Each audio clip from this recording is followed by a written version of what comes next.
जय Hind friends, welcome to my channel अनेक movies Hindi या story season of the wish. काफ़ी कमाल की स्टोरी है और इस स्टोरी में हमें दिखाया गया है कि कैसे एक टाइम द्वारा एक देश महामारी की बड़ी बीमारी के साथ झेल रहा होता है, लेकिन तभी उस बीमारी से बचाने के लिए उनके देश में दो अजनबी आते हैं जिनका नाम बेमन और फ्लेसन होता है। जब फ्लेसन और बेमन को पता चलता है कि इस देश का बहुत बुरा हाल है तो वह कसम खाते हैं कि वो इस देश को इस बीमारी से मुक्त कर देंगे। तो आप लोग चैनल को जल्दी से सब्सक्राइब कर लीजिए क्योंकि यह स्टोरी हर साटों से भरी हुई है। इस स्टोरी की शुरुआत में हमें दिखाते हैं एक गांव को जहां पर तीन लड़कियों को फांसी देने के लिए लाया जाता है और उनके ऊपर डाइन होने का इल्ज़ाम लगा होता है। वो लोग उनसे अपना इल्ज़ाम कबूल करवाने की कोशिश करते हैं, लेकिन वो लोग अपना इल्ज़ाम नहीं कबूल करती, इसलिए उन्हें फांसी के फंदे पर लटका दिया जाता है। उसमें से एक लड़की उनसे रो रो कर भीख मांग रही होती है और वह कहती है मुझे बख्श दो, पर उस गांव में जो पादरी होते हैं वो लोग उनको नहीं बख्शते और उन्हें जिंदा ही फांसी पर लटका कर पानी में डुबो दिया जाता है। तब पादरी कहता है कि उन्हें ऊपर लाकर मुझे कुछ मंत्र पढ़ने हैं ताकि उनकी बॉडी उस भूतों और डायनों से मुक्त हो जाए। यह सुनकर उनका सेनापति कहता है ये सब फालतू की बातें हैं और तुम चलो मेरे साथ। लेकिन पादरी रात में वापस आता है और उनमें से एक एक को रस्सी से खींचता है। रस्सी से खींचने के बाद वह अपनी किताब से मंत्र पढ़ने लगता है। जैसे ही वह कुछ मंत्र बोलता है वैसे ही डेड बॉडीज हिलने लगती है। एक डेड बॉडीज हिलती है, लेकिन जब तक उसका मंत्र पूरा हो जाता है इस वजह से उस बॉडी से शैतान बाहर चला जाता है। फिर उसी के साथ ऐसा ही करता है, लेकिन जैसे ही वह तीसरी बॉडी खींचता है तो उसमें से एक बड़ा शैतान निकलता है और उस फादी को वापस उसी नदी में डालकर उसे मार देता है।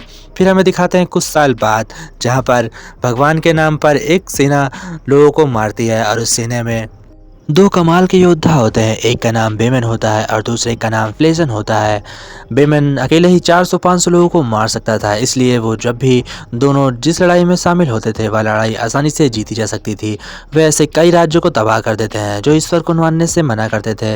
ऐसा ही चलते चलते वे अजनबी बहुत सी लड़ाई लड़ते हैं और बहुत से लोगों को, बेकसूर लोगों को मार देते हैं। तभी उसके हाथ से एक निर्दोष लड़की मर जाती है। तभी बेमन को पता चलता है कि ये लोग आज तक जो भी ईश्वर के नाम पर कर रहे थे वो सरासर गलत था, इसलिए वह सेना को छोड़कर जाने का फैसला करता है। तभी उसके फादर कहते हैं तुमने ईश्वर की शपथ ली है, लेकिन वह बेमन अब कोई भी लड़ाई लड़ने के लिए तैयार नहीं होता है। तभी वह अकेले जब सफ़र पर निकलते हैं तो वो एक ऐसी गांव में पहुंचते हैं जिस गांव में सदियों से किसी ने पैर नहीं रखा था और उसे पता चलता है कि यहाँ के लोग किसी बड़ी बीमारी से गुजर रहे हैं। वो ऐसे लोगों को देखते हैं जिनकी त्वचा बहुत ही ज़्यादा बिखरी हुई और बहुत ही ज़्यादा भयानक दिखती है। तभी वह एक गाँव में पहुँचते हैं जहाँ पर सभी लोग अपने आप को ईश्वर के हवाले कर रहे थे और अपने पापों की गुनाहों की क्षमा मांग रहे थे।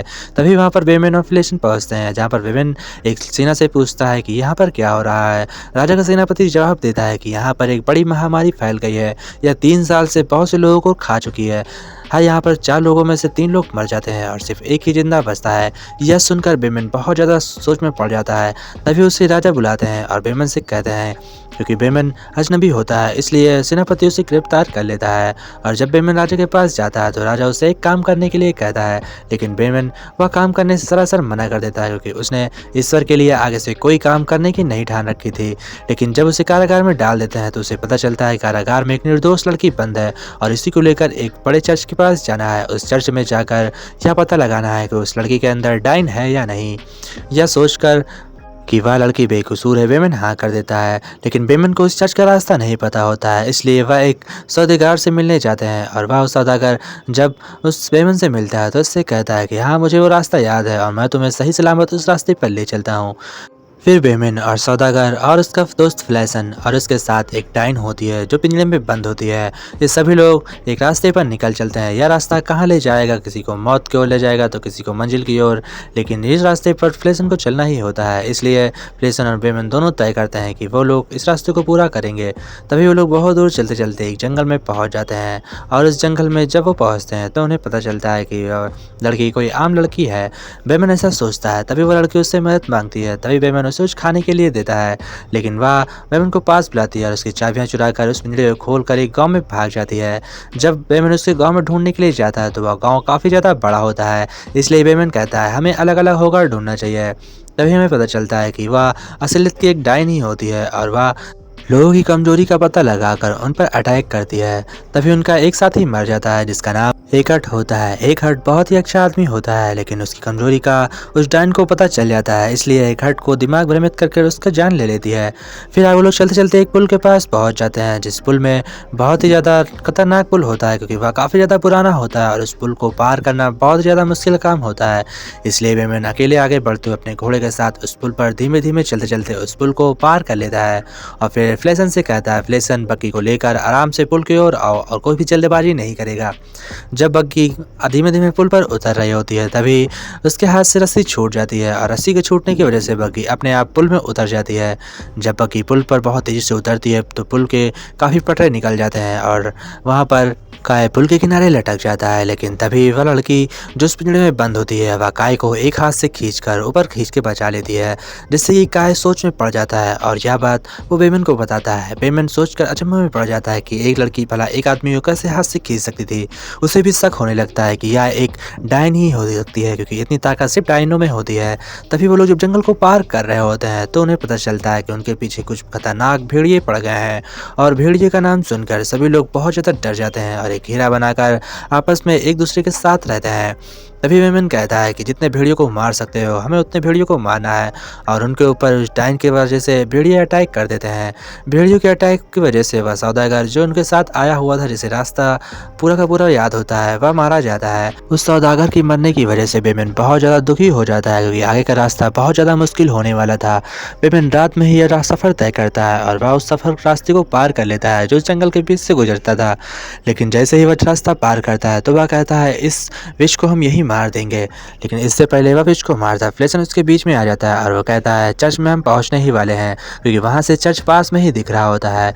फिर जब वो लोग चर्च के अंदर आते हैं, तो देखते हैं वहाँ के सभी फादर भी उस महामारी से ग्रस्त हो चुके हैं और वो लोग भी मर चुके हैं। उसमें से एक फादर जिंदा होता है, जो डेविल चुक को उस किताब के बारे में बताता है जो शैतान की महामारी को ख़त्म कर सकता था। बस किताब को उस राक्षस के सामने पढ़ना होता है।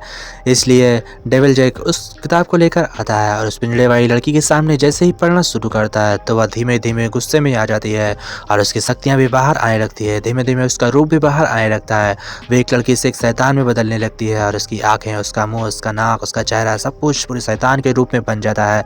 पूरा का पूरा पिंजड़ा नर्क की आग से गल कर जल जाता है। लोहे का पिंजड़ा किस तरह गलता है, इसे देखकर सब बहुत ज़्यादा डर जाते हैं। फिर वह पिंजड़ा तोड़कर चर्च के अंदर कहीं लुप्त हो जाता है और फिर हमें पता चलता है कि वह ऐसा जानबूझकर कर रहा था, क्योंकि उसे ये लास्ट किताब भी नष्ट करनी होती है, क्योंकि इस किताब के नष्ट होने के बाद उसे इस दुनिया पर राज करने से कोई नहीं रोक सकता था। यह बात डेविल जैक जानता था और वह यह बात सबको बताता है, जहाँ पर डेमन कहता है कि अब हमें एक साथ होकर ईश्वर के लिए लड़ना पड़ेगा। इसलिए डेमन अकेले ही उस राक्षस से भर जाता है, लेकिन वह राक्षस फ्लेसन को पकड़ लेता है और फ्लेसन को जलाकर राख कर देता है। वह उसे अपनी गोदी में पकड़कर अपनी आग को इतना बढ़ा लेता है कि फ्लेसन की शरीर आग सह नहीं पाती और वह जलकर भस्म हो जाती है। फिर हमें दिखाते हैं कि बेमन उसको पकड़कर एक दीवार में चाकू से काट देता है, जिसकी वजह से वह कहीं उड़ नहीं पाता। और इधर डेविल जैक के मरने के बाद काय अपनी किताब को कंटिन्यू रखता है, जिसकी वजह से वह डेमन मर जाता है और उसके मरते ही श्राप हट जाता है। फिर हमें दिखाते हैं वह सुंदर सी लड़की भी अपने श्राप से मुक्त हो जाती है और फिर अंत में काय और वो लड़की दोनों ही वहाँ से निकल जाते हैं और मूवी यहीं पर एंड हो जाती है।